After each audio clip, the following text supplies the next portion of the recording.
नमस्कार, मैं हूं प्रगति और आप देख रहे हैं खबर हटा की। पुरानी पेंशन बहाली के लिए अध्यापक संगठनों ने मुख्यमंत्री के नाम सौंपा ज्ञापन। हटा ब्लॉक अध्यापक संगठन एसडीएम कार्यालय पहुंचकर मुख्यमंत्री के नाम नायब तहसीलदार रोहित राजपूत को एक ज्ञापन सौंपा, जिसमें उल्लेख किया गया है कि मध्य प्रदेश में एनएसपी धारी शिक्षक कर्मचारी अधिकारी जिसका सेवानिवृत्त भविष्य आर्थिक रूप से असुरक्षित है, जनवरी 2005 से बंद समस्त पुरानी पेंशन विहीन अधिकारियों कर्मचारियों को मध्य प्रदेश सिविल सेवा पेंशन नियम 1976 के अनुसार जस की तस की जाए। साथ ही नवीन शैक्षणिक संवर्ग में ग्रेजुएटी क्रमोन्नति अन्य लाभ के लिए वरिष्ठता नियुक्ति दिनांक से मान्य की जाए सहित अन्य मांगों की मांग की गई।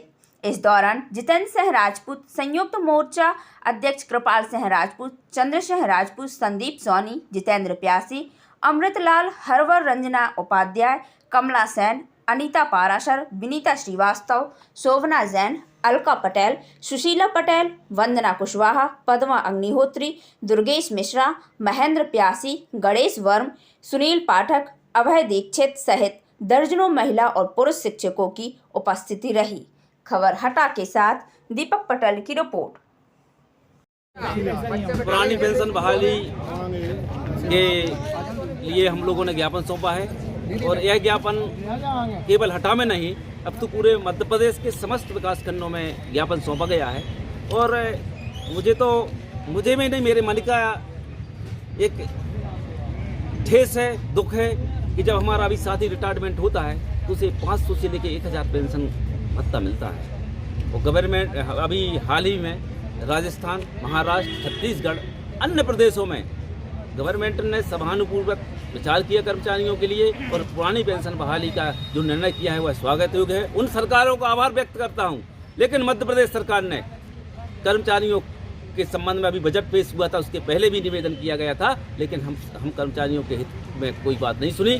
तो उसी को लेकर के आज विकासखंड स्तर पर ज्ञापन सौंपा गया है और चाहते हैं कि आप कर्मचारियों के प्रति सहानुभूति बरतिए, सोचिए कि इन कर्मचारियों का जीवन यापन जो जब बुढ़ापा आएगा तो जीवन यापन किस तरह से होगा।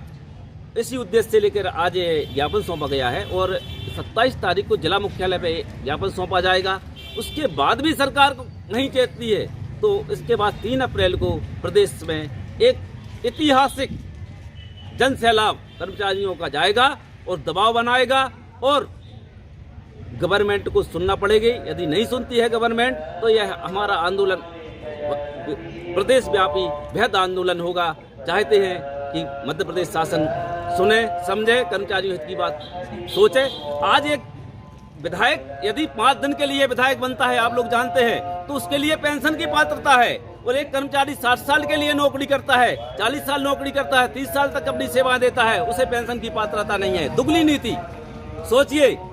सांसद विधायक के लिए एक दिन के लिए सांसद, 1 घंटे के लिए सांसद विधायक बनता है और उसे पेंशन लागू हो जाती है, पुरानी पेंशन मिलती है, वह जीवन भर पेंशन का लाभ लेता है। लेकिन हमारा कर्मचारी 20 साल से लेकर के 40 साल तक सेवा देता है, उसे पेंशन नहीं।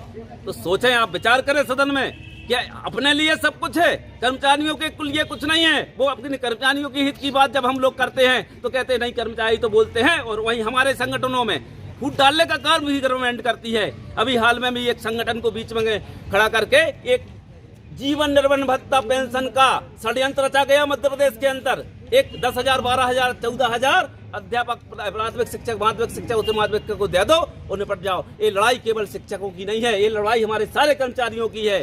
चाहे वो राजस्व विभाग का हो, चाहे वो शिक्षा विभाग का हो, चाहे अन्य विभाग का हो, ये सारे कर्मचारी एक संयुक्त मोर्चा के तहत लड़ाई लड़ रहे हैं। और शासन को इस बात का अभी तो निवेदन कर रहे हैं। यदि आप निवेदन में मानोगे तो एक कहा है भगवान श्री रामचंद्र जी जब समुद्र के साथ गए मंथन के लिए निवेदन किया, जब निवेदन समझ में नहीं आया तो उनको बाण उठाने पे लिया। इसलिए उग्र कर्मचारी भी रख सकते हैं, कर्मचारी सब परिभाषा जानते हैं। इसलिए चाहते हैं कि हमारी पुरानी पेंशन बहाली की जाए, इसलिए यह ज्ञापन सौंपा गया। पूरे प्रदेश में ब्लॉक स्तरीय पेंशन बहाली का ज्ञापन ब्लॉक स्तर में अधिकारियों को दिया गया है।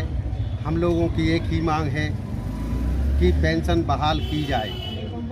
एनपीएस में हम लोगों का बहुत ज़्यादा नुकसान है और समस्त सभी विभाग के कर्मचारियों का नुकसान होता है, क्योंकि इसमें जो रिटायरमेंट होते हैं उन्हें 500 से 1200 रुपये तक पेंशन मिलती है। इसलिए हम लोग एनपीएस का विरोध करते हैं और ओपीएस की मांग करते हैं।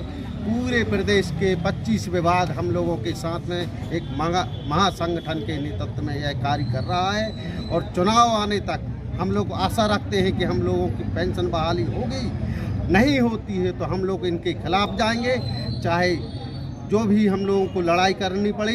हम लोग अपने संसद तक विधानसभा तक अपनी आवाज़ को बुलंद करेंगे और एकता का परिचय देंगे। समस्त विभाग के कर्मचारी एकजुट होकर संघर्ष जारी रखेंगे और समय समय पर ज्ञापन देते रहेंगे।